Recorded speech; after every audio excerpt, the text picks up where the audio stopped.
So welcome to my first episode of Tech Talks, which is a podcast brought to you by the team at Lawrence Harvey, where we dive into different technical concepts, and I'll be touching upon today a little bit more into the world of cryptography and confidential computing. And I'm delighted to be joined by Peyman, who is the CEO and founder of Fairblock.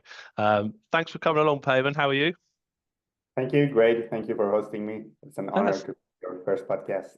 I know, the very first one. I've done a few in the past, but I'm looking forward to reigniting the conversation. So, yeah, great guest to kick us off. I guess, first of all, just a very brief intro and a quick introduction about yourself.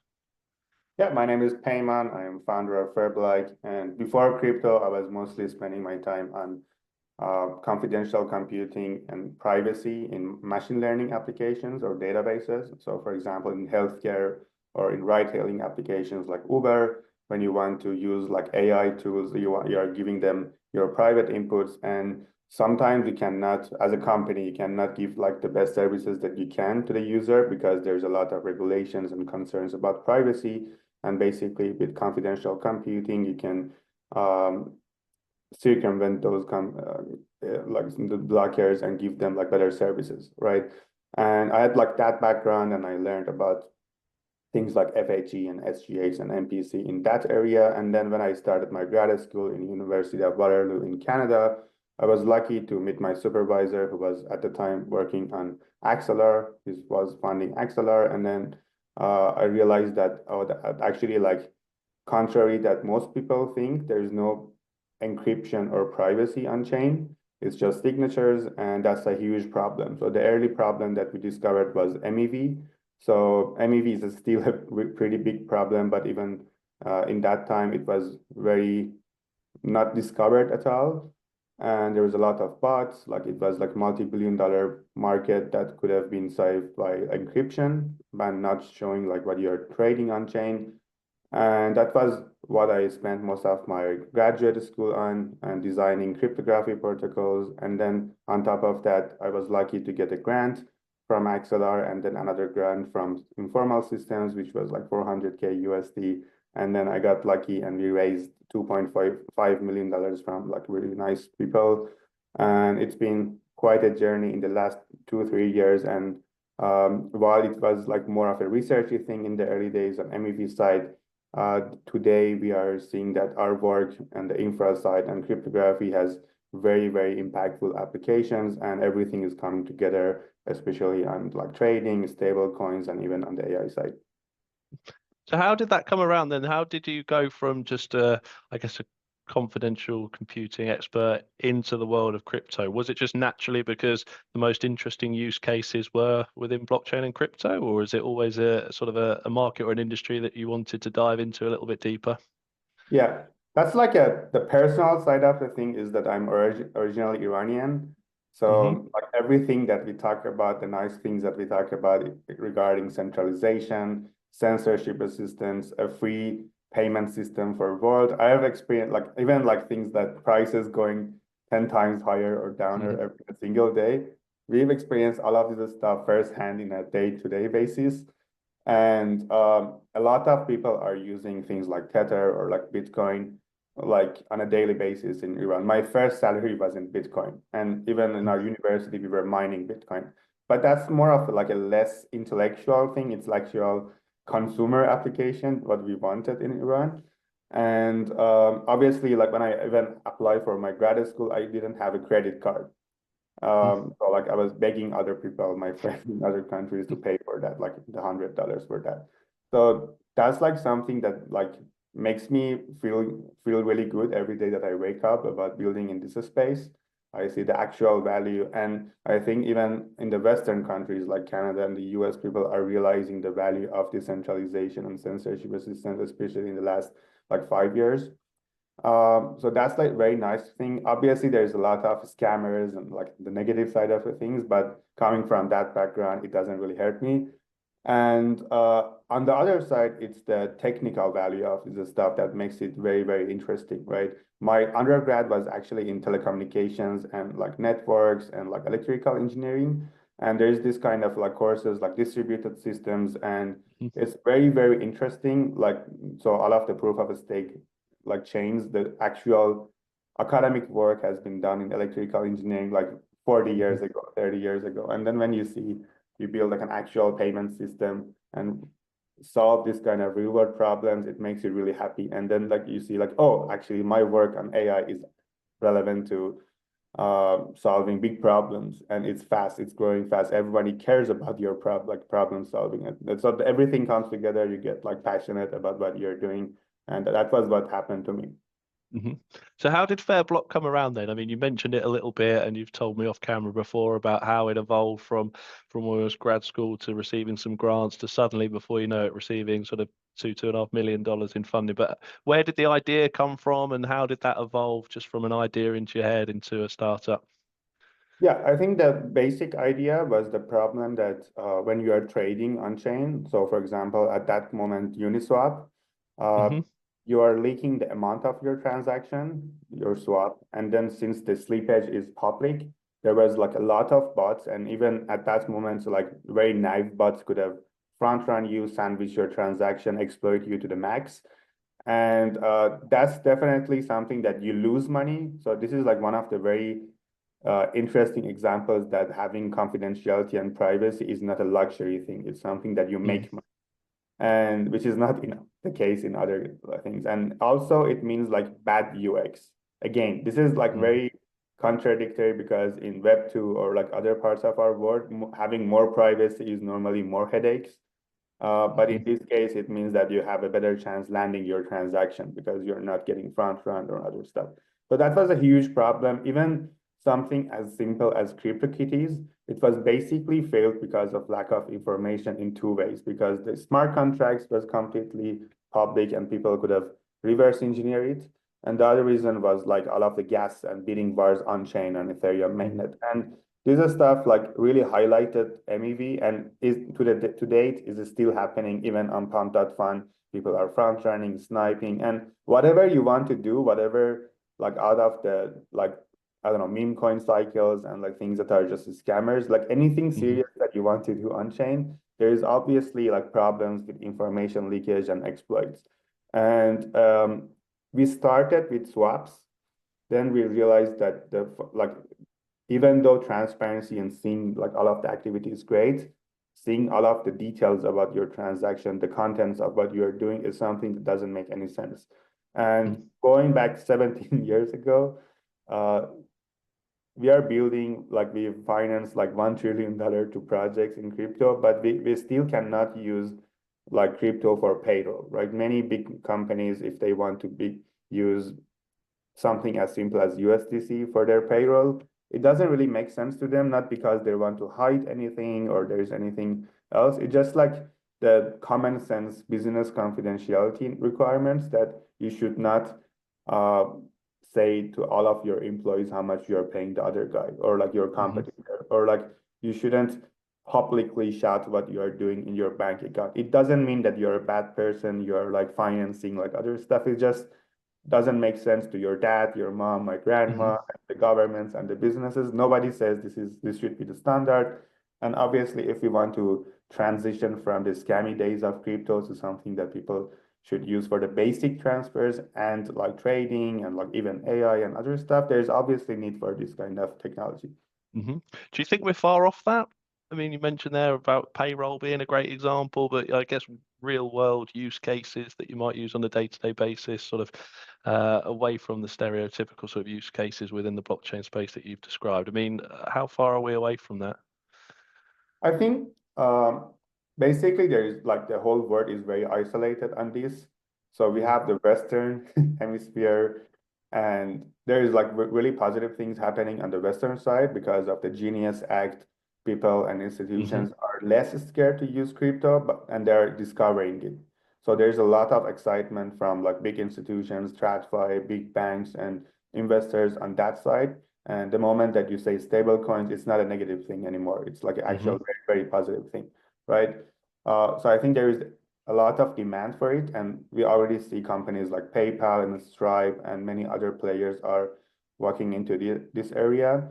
Uh, some part of that is probably just like very early on excitement, but I'm very positive about that. And I think they're looking into nice problems to solve in terms of like how we can even tackle the problems on the privacy side. We have already have discussions with teams like PayPal, Solana, like Arbitrum, and like everyone like is very interested these days, even Tether Foundation, to learn more about how we can enable like encrypted amounts and make it something that it works for people.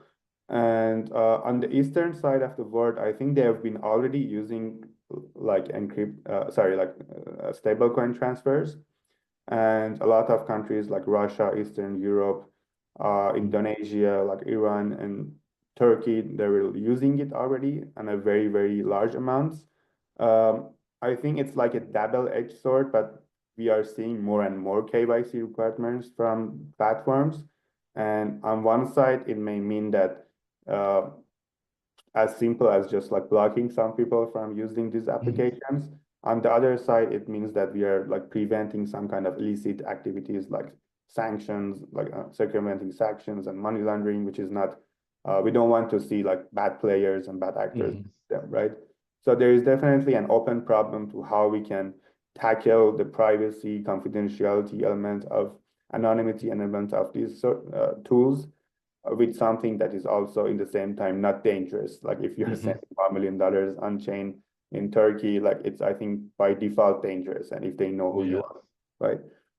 So we've like Fairblock and many other companies have been thinking about this, how you can have privacy with ZK, anonymity with ZK, how you can have lists that prevent bad actors. And this is not what we are doing in Fairblock, but in Fairblock, we can keep it encrypted.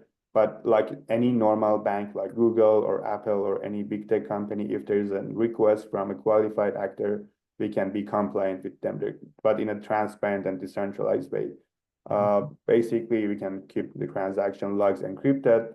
And then if there is like a very rare request for audits, we can decide on a case-by-case basis to decrypt that specific transaction for them.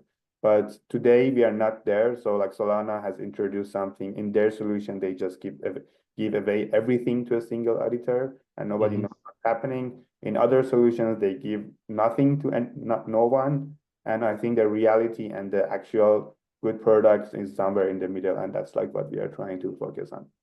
Yeah, well, you've led me on perfectly to my next question. I know you mentioned about sort of starting within sort of MEV prevention, and things have sort of shifted a little bit to what you're building today. So what is it that you are working on at the moment?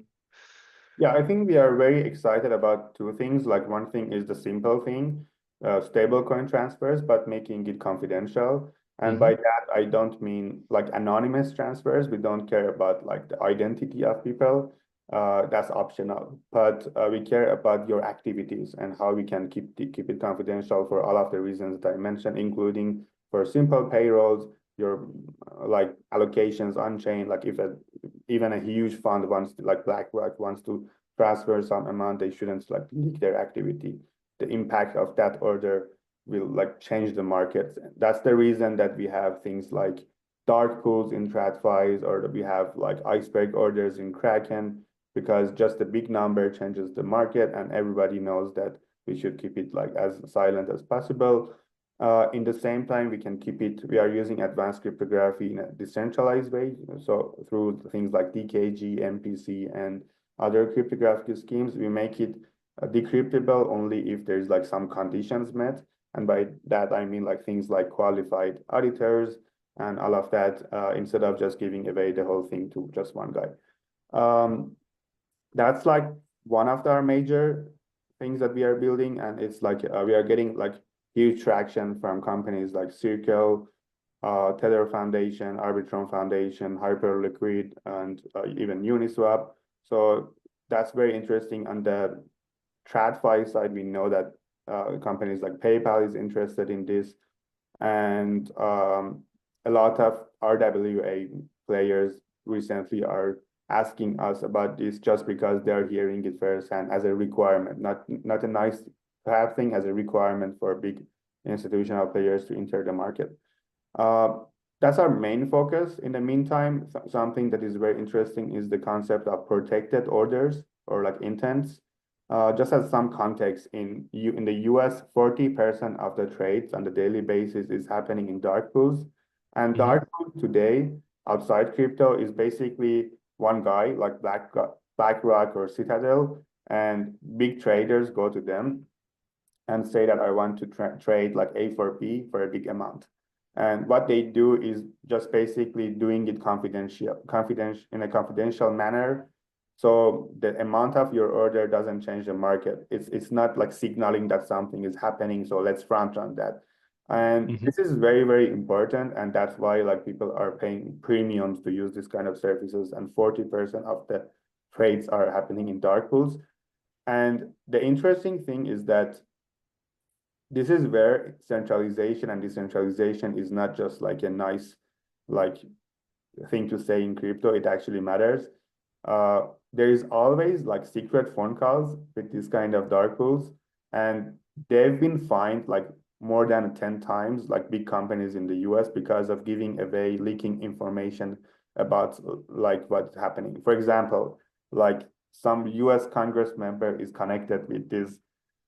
Just an example. There's like companies, and they see, or Elon is putting an order, like a limit order for 20 million shares of like Tesla. And then like it's naive to assume that that order is not going to be leaked to some Congress member before it happening, right? So basically we can build the same thing on chain. And the nice thing is that companies like Robinhood is already building on like Arbitrum, and like we see like more and more institutional adoptions. Stocks are on chain these days. And if we want to have the same thing on chain, we have like two solutions. We can start with centralized solutions, exact same thing that we have in TradFi, but we've built so far, and this is really sad to see that like we are just bringing them on chain and we use the same outdated technology. The nicer thing to have is that what if we can have like a solution that keeps the information confidential even from these institutions? And that's what like MPC and things like FHE mean, because even you encrypt your trades and you don't leak anything to the other party. Like there's like zero centralized parties that know anything about your order before execution. And we can compute over encrypted data. We can land transactions without anyone involved. And the answer for that is that there is like homomorphism. You can compute over encrypted data, and even the result is encrypted, which is quite interesting. So 2 is encrypted, 3 is encrypted. And if you add them, the 5 is also encrypted, which is not the case for all encrypted transactions. And the other thing is MPC. So multi-party computation gives us the power to distribute some part of data to a set of, like, for example, 200 people. And every guy in that committee will do their part, and nobody knows like what's in the hand of the other people. Together, they will compute something without knowing what they've done. Together, they can decrypt something, but by themselves, they cannot know anything, or they cannot decrypt anything. So combining these kind of techniques, we can build like things like stablecoin transfers, compliance, like and auditing systems. We can build dark pools on chain without any centralized parties. We can even build sealed auctions. That's like one other thing that we are building. So auctions, normally in real world, there is a guy who just says like 1, 2, and that guy is, even in movies, you can see that they can manipulate the whole process. It's like a very famous saying that, or a bid from the chandelier, right? Because just made up bids, or they can shield bids, they can front run bids in digital systems. And if you want to make like an incentive line system, there's sealed bid auctions. So very similar way in the US, that you submit your bids for a house, and your bid for the house is like, hopefully nobody knows about your bids, and front run that. We have sealed bid auctions, but the problem is that hopefully doesn't even happen in real estate, let alone like bigger auctions, right? And the thing that we've built with MPC is that we have leaderless auctions. So you encrypt your order, submit it on chain, and there is nobody involved that knows your bids. And once the deadline for the auction is reached, all of the validators will work together to decrypt the bids. So the beauty of it is that it's encrypted. There's no information leakage and manipulation and room for this kind of exploits before the deadline. And once the deadline is reached, everybody together will decrypt and execute the auction, the logic of the auction. So this is very interesting, but we can see the applications of this in things like intent price discovery. When you submit your intents, so for those who doesn't know, like it means basically trades. You say like, I want this much for that much. And then you can batch them, and you can have an auction for the execution of them. So there's some guys named solvers. They can compete with each other to give the user the best price that they can. Historically, it's not the case. There's like RFQs, requests for quotes, and they just give you what they can. So we can turn the table and make it competition for those who are providing the services. And basically, it means privacy or confidentiality, but not for luxury. It's not like fighting for your society. It means basically you get that, but also you get like better prices, better products. Another interesting applications that we've actually built with our auctions is lending markets. So historically, in lending, there's like platforms like Morpho. There's no auctions. They're not fixed term auctions. And fixed term auctions is a better tool for blue chips, for like more stable assets like USDC, hundreds of Bitcoins that you hold. And you don't want to take like huge risks, but in the same time that you are holding like 100 BTC or like 100K like USDC, you want to get some yield out of it, right? And there is a concept of fixed term like auctions for lending. And basically you supply some amount like 100K, and then there is like some bidding on your loans. So there are some people who want USDC for arbitrage, for like DAOs, like treasuries, and they will compete with their bids, with their encrypted bids to get as low as possible for the rate. And you will like basically determine the lowest possible, basically the minimum that you will approve, right? So you say you have the minimum, and they say like the maximum that they will accept. And we will have a formula that once all of the bids are decrypted and all of the supplies are decrypted, we can compute a single clearing price for all of the big players and small players. So it's a fair deal for both sides, and also even if you're a big player or small player, and it's like short term. You can get like 10% of your USDC for 1 month. So you don't need to lock it for like, I don't know, 2 years or 1 year, like in many countries. And this is nice because it's less degen. It's not like going all in and getting like 40% yield and then you go to zero, but also it's not like that boomer like in real were to get like 1% out of the bank. These are the things that I think it's like very interesting because it's a very simple problem. It goes back to 3,000 years old problem of auctions and like lending and just basic transfers. But we can see that like we are finally basically out of all of those research efforts and cryptography and decentralized networks and game theory and mechanism design, we are building some stuff that is simple enough for my grandma to understand, and also like technical enough for no one to understand. Yeah. Well, I think we mentioned first time when we spoke that, yeah, some of the use cases that you mentioned are so easily understandable. They can be so easily applied in the real world. And yet there aren't many teams from what I see from the outset that are actually doing this and doing it well. One thing you mentioned right at the start, I mean, there's so much I could unpack and ask about there, but one thing was around, I mean, straight away, one of your major use cases around confidential stable coins, and you mentioned the demand that you've had, or the interest you've had from teams like Circle or PayPal, etc. Why do you think you're seeing such a demand? Why is there such importance around sort of confidential computing and the sort of technologies you've described there? Yeah, I think there's like multiple reasons for that. First of all, like many of these like big companies, they're concerned about regulations. So if you're handling like millions of transactions and everybody can see like what your users are doing, it's not something great. Sometimes as a product, it's not great. You don't like, so PayPal specifically mentioned that like they just don't want to have like all of the encrypted transactions like for everyone to observe. And this is kind of weird. Like imagine that you can see like what other PayPal users are paying for every day, right? So that's like coming from the product side. There's also regulations side, which is kind of a gray area in like Europe, in Japan, maybe in the US like later. there can be a lot of concerns about like confidentiality and how you handle data of your users. And yeah, I think in some cases it means for bigger funds, it means like more money, because if you want to transfer some amount to your protocol, you don't want to show like basically it leaks your next move, like your strategy, right? If you put like 100 million in a bank, it means like if someone closely watching you, like they can understand that like what's next, right? So I think that these are the main things that we hear every day.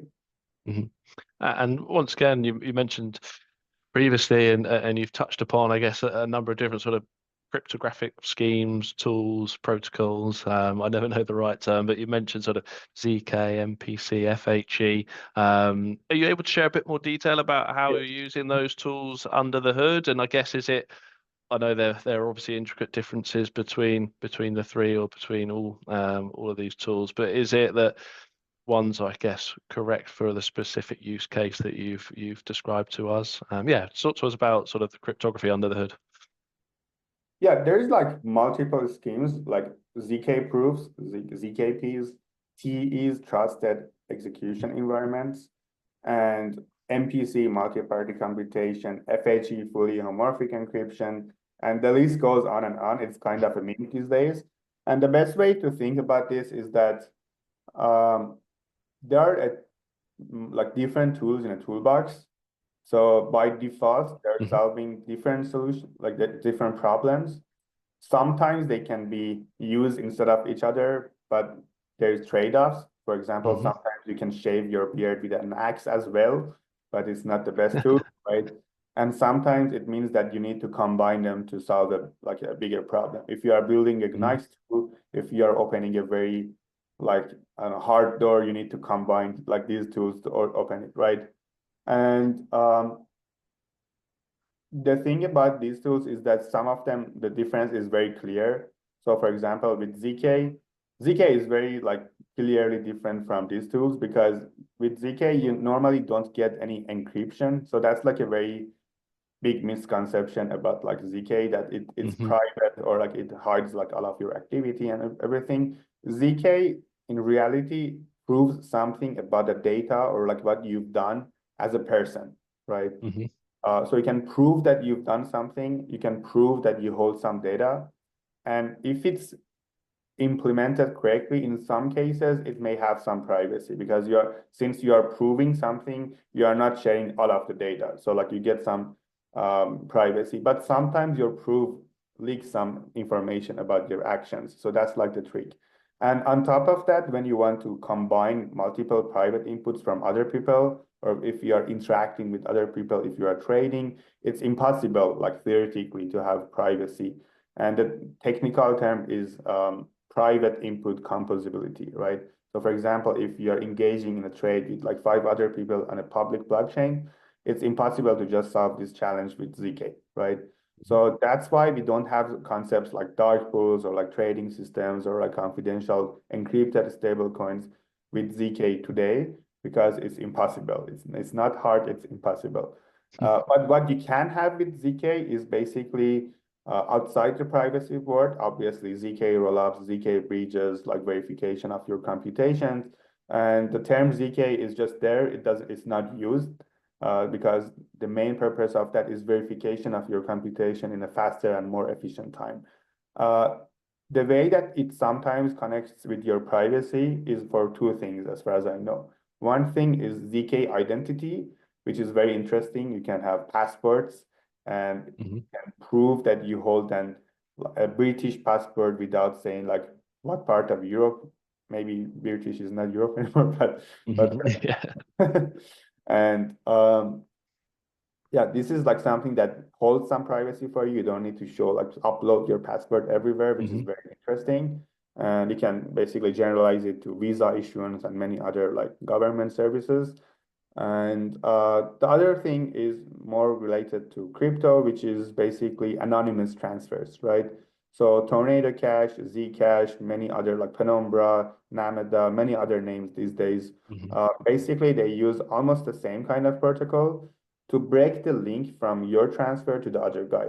So if like Peyman is sending 100 USDC to Edward, they can still see that Peyman sent $100 out.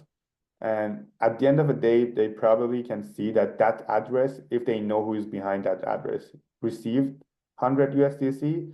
But what we can do with ZK is that we can break the link, so they cannot prove that I paid you, right? Mm-hmm. So this is why it's anonymous transfers. It's not like completely privacy preserving or confidential transfers, right? Because that's why that if sometimes when something gets hacked and bad actors use these kind of services, you can see on the blockchain explorer that group in North Korea had like $100 million of Ethereum funds stolen and like laundered, right? Because the amounts and their actions are not encrypted. The identity is supposed to be encrypted, but since like a lot of people know who is behind that address, that's also not that anonymous. So like today, what we have with these tools is pseudo-anonymous, and obviously all of the like lawsuits and all of the like theories and like how we should get to privacy and like all of the debates is exactly behind this, like how we can have like anonymous tools so we can have the private identities, but also in the same time not being used by this kind of like foreign countries or like hackers and everything. So that's completely separate, and we can ignore that part and say that we don't care about breaking the link. We care about that people see I sent something to you, but let's make that amount encrypted, right? So they can make sure that I'm not like a hacker, you are not a hacker, you are just my friend. I'm paying back your pizza share, right? But I don't want to say like how much I'm paying for you, right? That's not a completely separate problem. They can be combined, of course. But I think the unfortunate thing is that like 99% of people in crypto, they confuse these two terms together, right? Okay, sorry for the long answer, but that was the ZK part. Let's go talk about MPC and TE.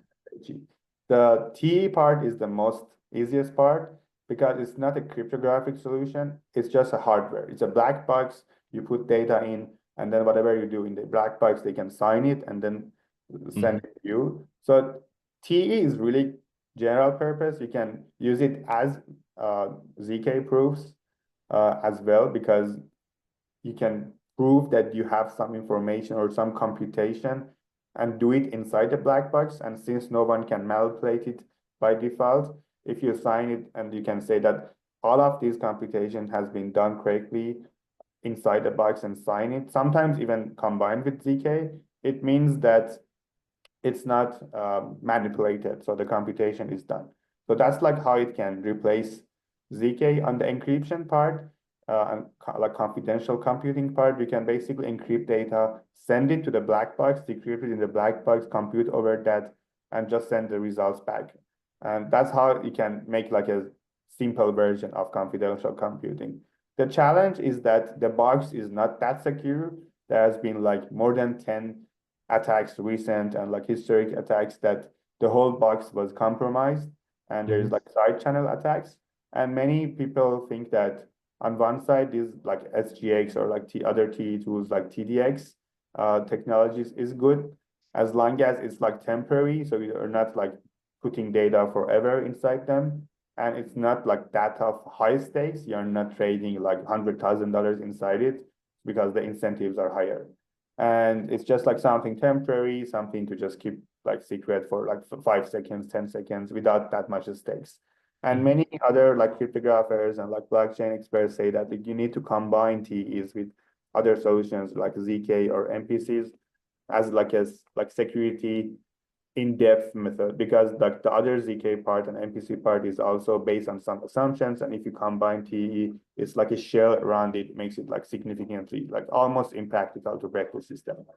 And there's a lot of trade-offs. Obviously, when you introduce like this kind of multimodal solutions, dynamic solutions, it means like more complexity, maybe in some cases performance overheads, in some cases just like more surface area for bugs.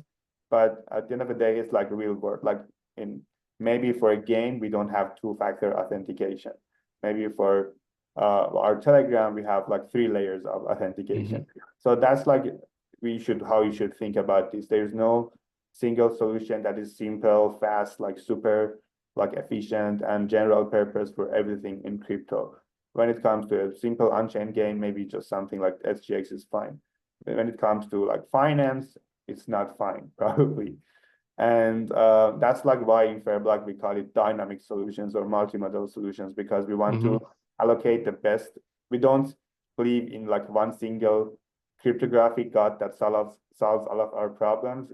We know the limitations and how they can be combined, and basically allocate the best performant and secure kind of solution for each application. And obviously our focus is, last but not least, MPC and FHE systems, because with them you can actually not rely on hardware, and it doesn't have the limitations of ZK, and you can compute over encrypted data.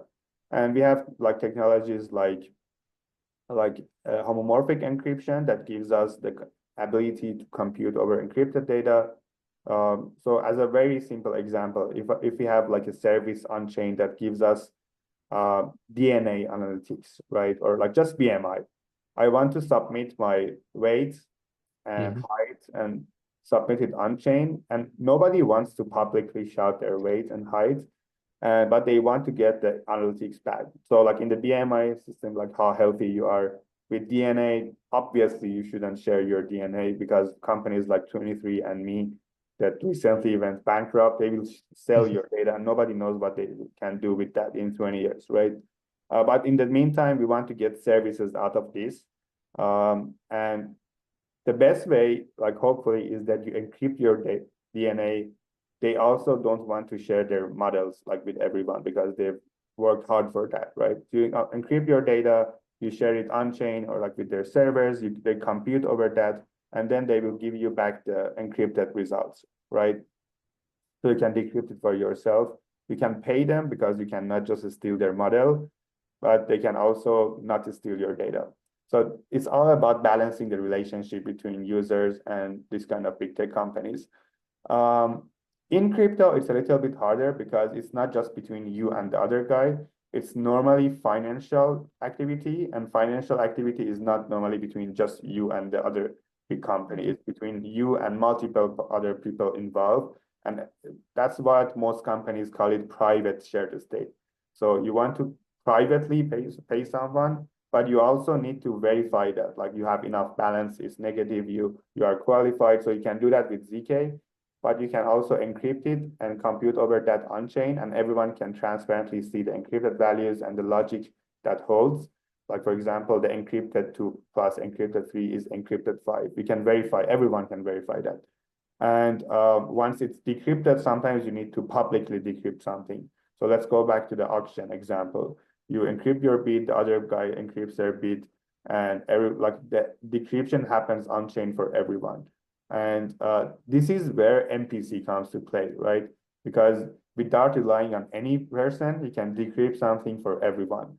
So for example, I pay you $2, the other guy pays you $3, you can compute over that. At the end of the day, we don't want to give the single key to just one guy to decrypt it. The whole network can decrypt the necessary information. And or when you want to decrypt something for like compliance, that's the same thing, because you don't want to just give away the compliance key to one auditor guy for everything. It should be request submitted on-chain, the committee decides if it's valid or not, and then we can decrypt it together for just one part of one transaction. This is like mostly why MPC is needed, because of the decentralized nature of blockchains. And I think, yeah, we've pretty much covered the whole thing. Yeah, you've done an amazing job of breaking down every single one of those. And you might be the perfect person to answer, but I do feel like I might know the answer to this question already. But you get people in the ZK community, for example, that will say ZK is the end game. I mean, is there one tool, one scheme that's going to answer all our privacy and confidentiality challenges, or is it, as maybe you've described, a little bit about either A, using the right tool for the job, or B, using a combination of those? But yeah, where do you see the future, and which of those is going to solve all our challenges? Yeah, I think there is definitely there's no tool that can solve all of our challenges, like Mm, theoretically. In theory, there's like some schemes that can do everything. And you can combine these and then mm, have like a universal machine that solves everything, but it's not going to be performant. Like there's a trade-off between the performance and the cost for that, and also the security things that you are assuming, right? mm-hmm, Um, and sometimes it's not really needed. Like, let me just give you an example. For an auction, you can theoretically use like things like Xama's TFHE library mm-hmm, to have like a full like confidential auction. But the problem is that they are relying on centralized parties and co-processors and relayers. So that part is a security compromise. And also TFH is very slow, even though it's very powerful in terms of doing whatever you want in finance. It's very slow, right? So the transaction, the size of a transaction, the processing on top of that um, is not really needed for an auction because you can simply encrypt it, submit your bid, and once the deadline is done, you can decrypt it and compute over your bids, right?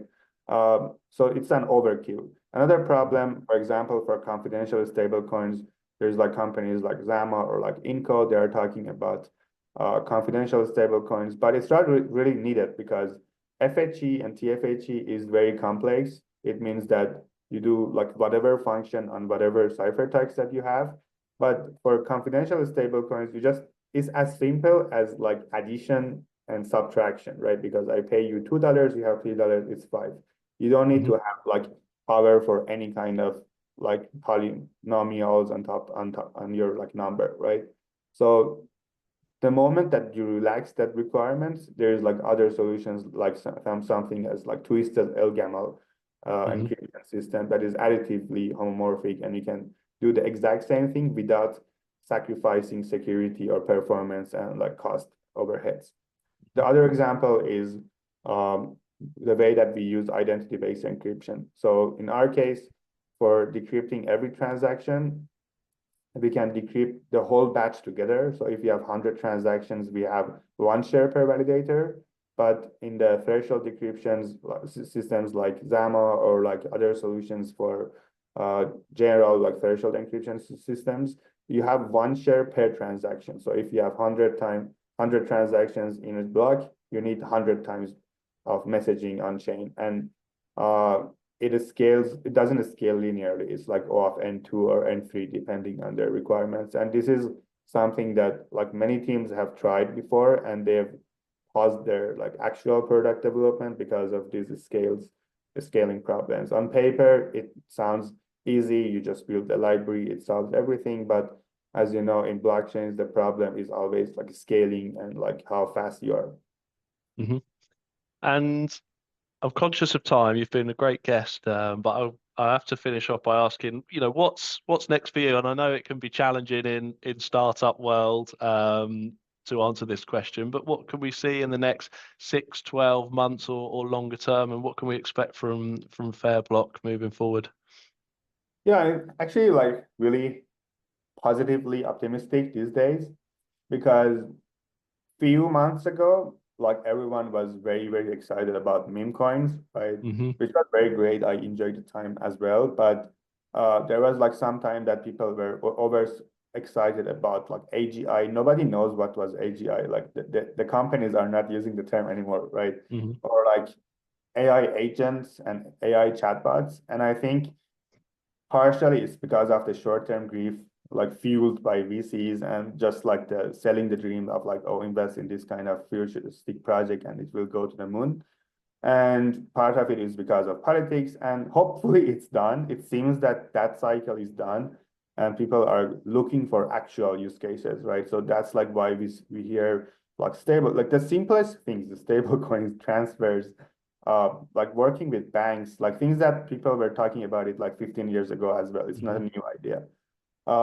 It's all about like consumer applications, like revenue, like the product and what you can do these days. So there's like obviously the most basic things that we saw it coming, like stable coins and transfers.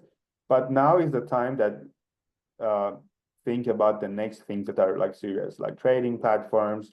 Like if you want to build like real even on-chain gaming, like how does it look like?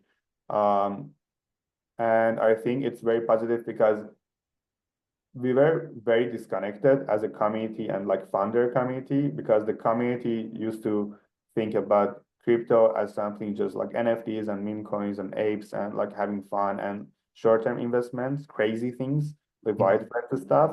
And founders were in their like mind about like how we can have the next shared sequencer that nobody will use, and very fancy stuff, how we can talk about the most performant like ZK solution. And hopefully like we've already figured out most of those problems on the infra and tech side.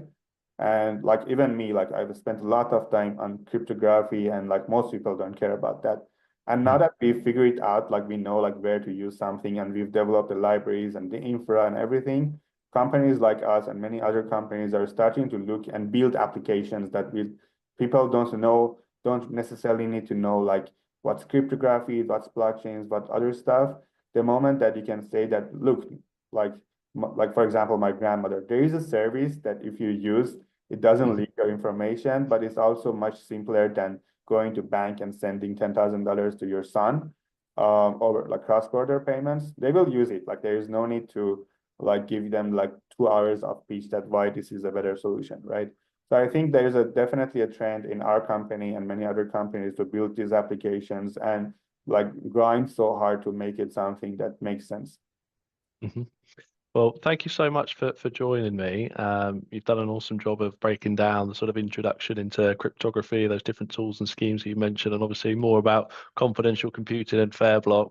One final thing, is there anything we need to look out for? Anything imminently coming out from Fairblock in the next days, weeks, month that we can sort of check out and keep our eyes peeled for? Yeah, we have like a very engaging GameFi experiment that you basically every week people can encrypt the price for Bitcoin or like Solana for next week. And the good thing is that nobody can see your alpha, your prediction. And once the deadline is reached, the closer and earlier you are, you get more points, and there's like some rewards. It's like basically very similar to options and the concept of premiums, but in a more engaging way to showcase the like power of the confidential computing technology. And then after that, we will have like our lending platform, Fairates, and then after that, we are launching our confidential stablecoin platform. Nice. Well, do keep me posted. I'll obviously share any relevant bits and pieces and links with the network and with the community. But once again, massive thank you for joining me, Peyman. I don't think I could have asked for a better first guest. So thanks for your time. Let's stay in touch, and I'll keep my eyes peeled for anything coming out from Fairblock soon. Thanks a lot. Thanks for hosting me and the great way that you interviewed me. No problems. Thank you so much, Peyman.